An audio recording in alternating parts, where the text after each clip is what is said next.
সারা বাংলাদেশের মানুষ আপনাকে দেখছে, আপনার কথা শুনছে। আপনি বলুন, সংসার আপনার কেন ভালো লাগে না?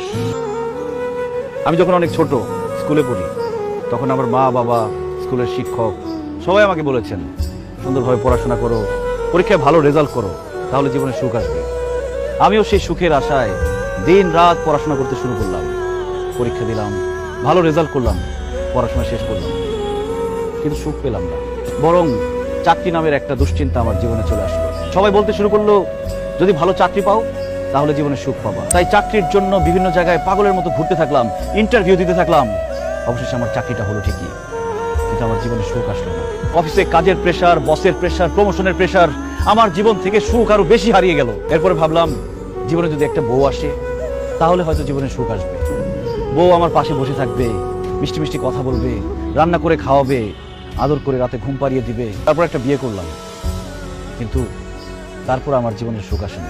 অফিসের প্রেশারের সাথে আমার জীবনে আরেকটা প্রেশার যোগ হইলো, সেটার নাম হচ্ছে বউয়ের প্রেশার। কাজের জন্য অফিসে বেশি সময় দিলে বউকে সময় দিতে পারি না, বউকে বেশি সময় দিলে অফিসে সময় দিতে পারি না, বউকে বেশি সময় দিলে অফিসে বসের ঝাড়ি খেতে হয়, অফিসে বেশি সময় দিলে বউর গোমরা মুখ দেখতে হয়।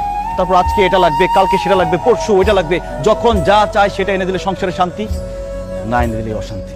বউয়ের সাথে ভালো মতো কথা বললে বাবা মা রেগে যায়, বাবা মাকে বেশি সময় দিলে ভালো করে কথা বললে বউ অভিমান করে, শ্বশুর শাশুড়ির সেবা করলে বাবা মা রেগে যায়, আবার বাবা মার সেবা করলে শ্বশুর শাশুড়ি রেগে যায়। তবুও শ্বশুর শাশুড়ি, বাবা মা সবার মন জুগিয়ে এই সংসারে আমাকে চলতে হয়েছে।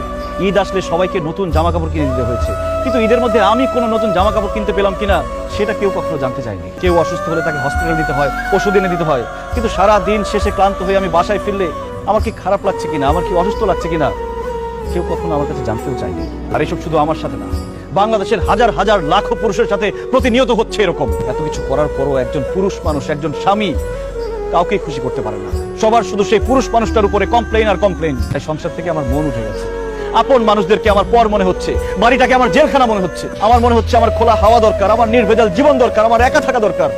তাই আমি বাড়ি ছেড়ে, সবাইকে ছেড়ে এখানে এসে থাকার চিন্তা ভাবনা করেছি।